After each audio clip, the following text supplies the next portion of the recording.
ये बहुत ही गंभीर मामला है और सभ्य समाज में ऐसे शब्दों की कोई भी जगह नहीं होती है। इकरा हसन एक मान्य लोकसभा सांसद हैं, जिनका आपने दूसरे पूर्व सांसद का नाम लिया, वो भी पूर्व में लोकसभा सांसद रह चुके हैं, एमएलए रह चुके हैं। और मैं इकरा हसन जी को, उनकी माता जी को व्यक्तिगत रूप से जानता हूँ। उनकी माता जी के चुनाव में बहुत पहले काम किया। जिस तरह के शब्दों का चयन समाज में किया जा रहा है, राजनीतिक रूप से मीडिया में किया जा रहा है, ऐसे नहीं होने चाहिए। इनसे सिर्फ समाज के अंदर द्वेष फैलता है। हमें जिस व्यक्ति को लोकसभा के लोगों ने चुन लिया गया है तो वो सभी का है, चाहे उसमें कोई मुस्लिम हो, चाहे दूसरा धर्म हो, चाहे हिंदू धर्म हो, सभी का सांसद है और सभी के लिए काम करना होता है। कोई अगर बात समाज में है तो उसे बैठकर मिलकर सुलटा लेना चाहिए, समझाकर बुझाकर शांत करना चाहिए, ना कि विवाद बढ़ाना चाहिए। विवादों से किसी भी समस्या का समाधान नहीं हो सकता है रोहित जी। और मैं तो घोर निंदा करता हूँ ऐसे शब्दों का। वो शब्द मैं अपनी जुबान पर लेना भी नहीं चाहता हूँ। रही दूसरी बात, मैं ये चाहता हूँ कि दूसरा जो मान्य सांसद इकरा हसन जी है, उनकी तरफ से भी पक्ष पर भी ये मामला ना उठे, इसको भी शांत करा जाए। लेकिन वो बहुत मजबूत लेडी है, एमपी हैं, उनके फादर सभी सदनों के एमएलए रहे, एमएलसी रहे, राज्यसभा रहे हैं, लोकसभा रहे, उनकी माताजी रहे, उनके भाई हैं। उन्होंने वो मीडिया में मामला उठाया, मजबूत है, वो लड़ी और समाज उनके साथ जुड़ा, चाहे वो किसी भी जाति का, किसी भी धर्म का हो। सबकी पक्ष जो है उनकी इकरा हसन जी के साथ में। लेकिन ये इस तरह के शब्द जो आपने बताए, ये तो गांव में बहुत लोग, देहात में इधर उधर के लोग बोलते हैं और इन्हीं चीज़ों से द्वेष फैलता है। क्या उनका पक्ष नहीं लेना चाहिए इकरा जी को? इकरा जी सिर्फ अपनी लड़ाई लड़ रही है, उन्हें समाज की लड़ाई लड़नी चाहिए। सबसे महत्वपूर्ण बात है कि आप आज एमपी हैं, आज आप एमपी हैं समाज की, और जिन जिन समाजों ने आपको वोट दिया और पूरे अपने लोकसभा क्षेत्र की। इस तरह के शब्दों का तो अभी कुछ दिन पहले माननीय योगी आदित्यनाथ जी ने विधानसभा में बहुत, जब उर्दू का वर्ड आया था, जब ये विपक्ष प्रतिपक्ष के नेता माता प्रसाद पांडे ने कहा कि भाई उर्दू को भी शामिल करा जाए, उसे एक जाति से, एक धर्म से जोड़ दिया गया। बल्कि उर्दू शब्द किसी धर्म या जाति की नहीं है। हिंदुस्तान में उसका जन्म हुआ है और मेरे पड़ोसी ज़िले में मेरठ में उसका जन्म हुआ है। तो रिकॉर्ड चीज़ें हैं। और शब्दों पे अगर हम इंग्लिश की बात करने लगे तो वो कोई अंग्रेज़ों की तो भाषा नहीं है। आज तो इंग्लिश वर्ल्ड लैंग्वेज है। अगर आप इंग्लिश नहीं सीखते हैं तो आप तो पीछे पिछड़ गए। हमारी हिंदी तो, हिंदुस्तान में हिंदी कितने स्टेटों में बोल रही है। अभी तमिलनाडु में गृहयुद्ध छिड़ने की स्थिति हो रही है। वहाँ के मुख्यमंत्री और उप मुख्यमंत्री पूरा घमासान मच रहा है। वो कह रहे हैं कि नहीं, हिंदी तो हमारी माता है, उसको अपनाना चाहिए। पूरा जंग हुआ है। पहले तो हम जो कर रहे हैं, और सरकार केंद्र में भी भारतीय जनता पार्टी की और उत्तर प्रदेश में भी, और अधिकतर 19-20 राज्यों में आज भारतीय जनता पार्टी की सरकार, और इतनी मजबूत स्थिति में, और भारत माता की जय है, हिंदी, हिंदुओं की बात करते हैं। तो सबसे पहले तो जब आप बिल्कुल हिंदी को इतना महत्वपूर्ण देते हैं, संस्कृति को इतना महत्वपूर्ण देते हैं, कल्चर को इतना महत्वपूर्ण मानते हैं, तो पूरे इसको देश में करना चाहिए ना। भेदभाव नहीं होना चाहिए। उन्होंने आरोप लगाया कि ये सब पूर्व सांसद के लोगों ने किया। नहीं, अगर ऐसा है, मुझे नहीं लगता कि जो आदमी पूर्व सांसद रहा हो, पूर्व विधायक रहा हो, वो इस तरह की घटिया घिनौनी हरकतें करता है। और अगर किसी ने करी तो मैं कड़ी निंदो शब्दों में उसकी भर्त्सना करता हूँ। बिल्कुल ऐसे समाज में ऐसे खराब शब्दों का बिल्कुल भी चयन नहीं होना चाहिए, और ये बिल्कुल गलत है।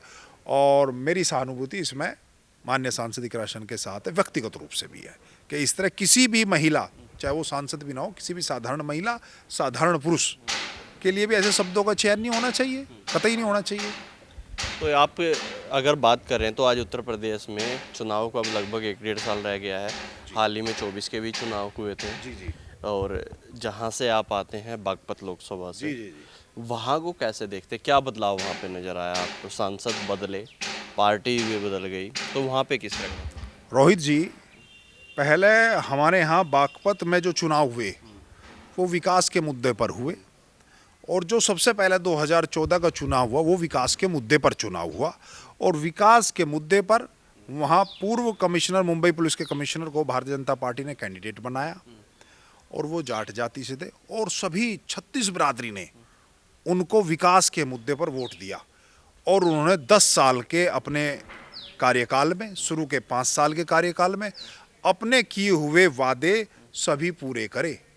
चाहे वहाँ केंद्रीय विद्यालय हो, अनेक केंद्रीय विद्यालय खुलाए गए, बावली में, इधर छपरोली में बहुत क्लस्टर बनाए गए हैं, कई स्टेडियम बनवाए उन्होंने, कई मेडिकल कॉलेज निर्माणाधीन चल रहे हैं, 2 NH दिए हैं, अनेक सड़कें बनाई हैं।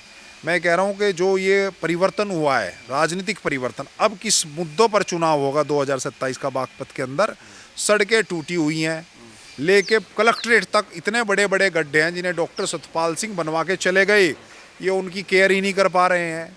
ना तो पहले किसी ने बनवाई थी। मैं आपके चैनल के माध्यम से एक और यहाँ दावा करता हूँ कि जो काम वहाँ पर पूर्व सांसद डॉक्टर सतपाल सिंह जी ने कर दिया, ना तो पहले कभी किसी ने किया और ना आगे अभी किसी पर होने वाला है। और जो वर्तमान में सांसद है वो तो उसकी केयर ही नहीं कर पा रहे हैं।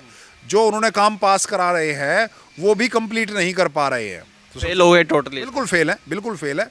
और वहाँ की जनता का बिल्कुल मोहभंग बिल्कुल हो चुका है। आज वहाँ भारतीय जनता पार्टी नहीं है, वहाँ लोकदल। और लोकदल का तो मापदंड ये है कि सिर्फ विपक्ष में चिल्लाते हैं, और जब सत्ता में आते हैं, अरे आप सत्ता में आ गए हैं तो क्षेत्र को उसका लाभ मिलना चाहिए ना, और क्षेत्र को लाभ नहीं मिल रहा है। अब हमें 1.5 साल में बता दीजिए राष्ट्रीय लोकदल ने वहाँ पर क्या कराया है। माननीय जयंत चौधरी इस वक्त स्वतंत्र प्रभार हैं, और स्वतंत्र प्रभार कैबिनेट का दर्जा होता है, और दूसरे के वो राज्य मंत्री हैं शिक्षा के। तो जब वो शिक्षा में है तो कई तो यूनिवर्सिटियाँ खुलनी चाहिए बागपत के अंदर। कौशल विकास है तो कौशल विकास के स्वतंत्र प्रभार है, किसी से परमिशन लेने की भी जरूरत नहीं है।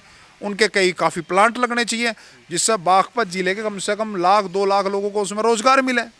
तो अब तक तो हो जाने चाहिए थे, 1.5 साल उनके कार्यकाल को हो चुका है, लेकिन उन्हें सुध लेने की जरूरत नहीं है।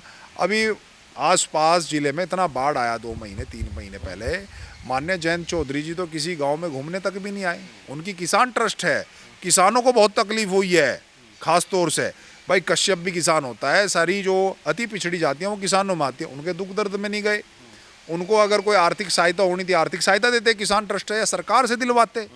सरकार, उत्तर प्रदेश सरकार में भी उनकी नुमाइंदी है, उनके कैबिनेट मंत्री है, तो वहाँ से नुमाइंदी कराते, उनकी मदद करते, हेल्प करते। ऐसा तो कुछ नहीं हुआ है। क्या देख रहे हैं 27 में किस तरह का रहने वाला क्या रहेगा? देखिए, अब समाजवादी है एक तरफ अखिलेश यादव रहेंगे, दूसरी तरफ योगी आदित्यनाथ, जयंत चौधरी, पश्चिम की अगर हम बात करें। देखिए, बागपत जिले में भाजपा और लोकदल का चुनाव होता था पहले, ठीक है। अब स्थितियां चेंज हो गई हैं। जो लोकदल वालों ने, लोकदल के नेता ने गठबंधन किया कि हमें भारतीय जनता पार्टी की वोट मिलेगी, वो सिर्फ 24 में तो मिल गई भ्रमित होकर, आगे उन्हें नहीं मिल रही है। क्योंकि लोग अगर काम के लिए जाते हैं तो वो ये लोग कहते हैं कि हमें कौन सा वोट दे दी, हमें कौन सा आपने वोट दे दी, आपने तो भाजपा को वोट दिया, भाजपा वाले काम कराएंगे। सार्वजनिक काम वहाँ किसी के नहीं है। मैंने आपको बताया, सड़कें सारी टूटी पड़ी है, मोटे मोटे गड्ढे हो रहे हैं, अखबारों में स्टेटमेंट आते हैं माननीय सांसद के, माननीय मंत्री के, और उनके अधिकारी कोई सुन नहीं रहा है। जब ऐसे लोगों के अधिकारी नहीं सुन रहा है तो जनता किसको जानती है? अधिकारी को तो जानती नहीं है, वो नेता को जानती है, नेता को वोट दिया। और दूसरी बात, आपने इकरा सिंह जी के बारे में पूछा, अरे भैया हमारे बागपत जिले में तो कितने अपशब्द जाति पूर्वक बोले जाते थे अभी तक। लोकदल के समर्थक अगर धीवर जाति को क्या कहते हैं, SC को थे, ब्राह्मण, और यहाँ तक होती थी ब्राह्मण सोन, ये के जाने। तो जो सक्षम लोग हैं उसने अपनी बात उठा दी। ये बेचारे दबे कुचले लोग हैं बागपत में, पीड़ित लोग हैं, पीड़ा है इनकी। पीड़ा जो पहले MP थे वो जानते थे, अब तो वर्तमान में जानते हैं। और बाहरी आक्रोश है, सूफड़ा साफ होगा सत्ताधारी के गठबंधन लोगों का। यहाँ पर विपक्ष जीतेगा। अच्छा, यहाँ राजनीति लोकदल और गैर लोकदल की थी, और जब जब लोकदल ने अकेले चुनाव लड़ा, जब पटकनी खाई है। और आज स्थिति वही है भाई। जो लोकदल को पहले समाजवादी का वोट बैंक मिलता था, मुसलमान, वो उसके साथ नहीं है, और जो भाजपा का वोट बैंक था वो उसके साथ नहीं है। 52,000 वोट मिले हैं जब लोकदल ने अकेले चुनाव लड़ा है, और वही 52,000 वोट मिलेंगे। केवल जाटों तक सीमित है। बिल्कुल वहीं तक सीमित रहना है। सिर्फ अपनी जो बेस वोट बैंक है वो सिर्फ वहाँ तक सीमित रहेंगे, उससे आगे नहीं बढ़ पाएंगे। अगर चुनाव आते हैं तो बात बुरके की नहीं होनी चाहिए। बात 2027 में हम माननीय योगी मुख्यमंत्री को दोबारा तीसरी बार क्यों चुने, बात ये होनी चाहिए। बुरका वो उतारे ना उतारे उनका व्यक्तिगत मामला है। मैं शर्ट पहरूं ना पहरूं ये मेरा व्यक्तिगत मामला है। मैं बाल ऊपर को घुमाऊं नीचे को घुमाऊं, ये मेरा व्यक्तिगत मामला है। इसमें सरकार सिर्फ ये बतावे है कि आपने 10 साल में 8 साल में क्या किया है। आपने कितनी शिक्षकों की भर्ती निकाली है, आपने कितनी पुलिस की भर्ती करी है, आपने कितनी पीएससी की भर्ती करी है, किस किस क्षेत्र में आपने क्या डेवलपमेंट किए हैं, क्या प्लांट्स लगाए हैं, क्या स्टार्टअप किया है। तो सरकार को ये बताना चाहिए, ना कि ये बताना चाहिए कि वो बुर्का पहन रही है नहीं पहन रही, ये नहीं बताना चाहिए कि मुल्ला है या फलाना है। ये सरकार का काम नहीं है, सरकार तो सबकी है, वो मुसलमानों की भी है, हिंदुओं की भी है। योगी जी 23 करोड़ लोगों के मुख्यमंत्री हैं। तो बात विकास की, डेवलपमेंट की होनी चाहिए। बिल्कुल मुद्दों की होनी चाहिए। अखिलेश और योगी का देखें तो किसने ज़्यादा डेवलपमेंट यूपी में किया है, कहाँ पर ज़्यादा बढ़िया रह गए? देखिए, अगर मैं डबल इंजन की बात करूं तो भाई इनकी डबल इंजन की सरकार है, तो निश्चितली विकास डबल इंजन में ज़्यादा हुआ है। लेकिन अखिलेश जी की सिंगल सरकार थी, अखिलेश जी ने भी काम जो करा है वो भी बहुत किया अपने टाइम में, और उनको बहुत कम टाइम मिला था।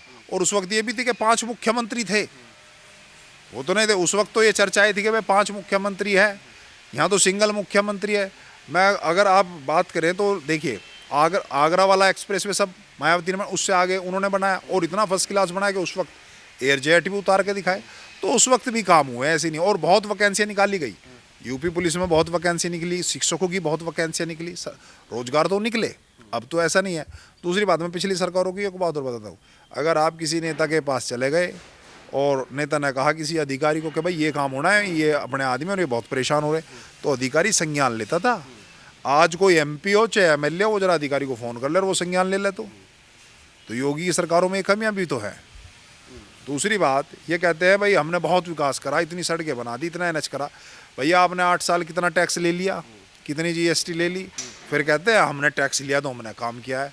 अरे भैया आप दुबई की बात करो ना, अब आप जब मुस्लिम करते हो, दुबई की बात करो, यूएई संयुक्त अरब अमीरात की बात करो, वहाँ तो गवर्नमेंट टैक्स ही नहीं लेती। वहाँ कैसे विकास हो रहा है? अब वहाँ विकास ऐसा हो रहा है क्योंकि वे सच में देश प्रेमी है, और हमारे नेता देश प्रेमी नहीं है। वहाँ के जो प्राकृतिक संसाधन है, उन प्राकृतिक संसाधनों से देश की सेवा हुई है, पब्लिक के लिए वो खर्च हुआ है। यहाँ प्राकृतिक संसाधन कर दिए नेताओं ने अपने ऊपर खर्च। 4000 5000 एमएमपी एमएलए हैं, सब वही करोड़पति अरबपति खरबपति बनते जा रहे हैं। चाहे योगी जी की सरकार हो चाहे कोई और सरकार हो, काम तो योगी जी सरकार ने, जो मोदी जी सरकार ने कहा था कि भ्रष्टाचार खत्म कर देंगे। भैया खूब खनन हो रहा, खूब कोयला खनन हो रहा, खूब सोने का खनन हो रहा, खूब डायमंड का खनन हो रहा, और देश के लिए नहीं लग रहा। देश के लिए लगा रहे तो आप लोगों से टैक्स ले लग रहे। कह ला भाई रोड टैक्स दे दो, टोल टैक्स दे दो, टी शर्ट खरीदवा रहे इस पर टैक्स दे दो, खाना खाल लग रहे इस पर टैक्स दे दो, प्रॉपर्टी में अच्छा 2 रुपये बना लिया, ये प्रॉपर्टी गेन दे दो। तो भैया सब कुछ तो आम पब्लिक को तो गए लूटन लग रहे। और जो नेता हैं वे बन रहे 1000 करोड़ के, 10 10 करोड़ के। लोग बाग बेच रहे 80 80 100 गाड़ी लेके। अब वे 100 80 गाड़ी किसका सारी रोहित जी? वे मारा ही तो खा रहे हैं। भाई देश तो सबका है, रेत सबका, चांदी सबकी, सोना सबका, पानी सबका, सारी चीज़ सबकी है। तो उसे देश के लिए खर्च करना था ना। जब ये देशभक्त लोग हैं, इन्होंने कहा हम देशभक्त, तो भाई देश के लिए क्यों नहीं खर्च करते?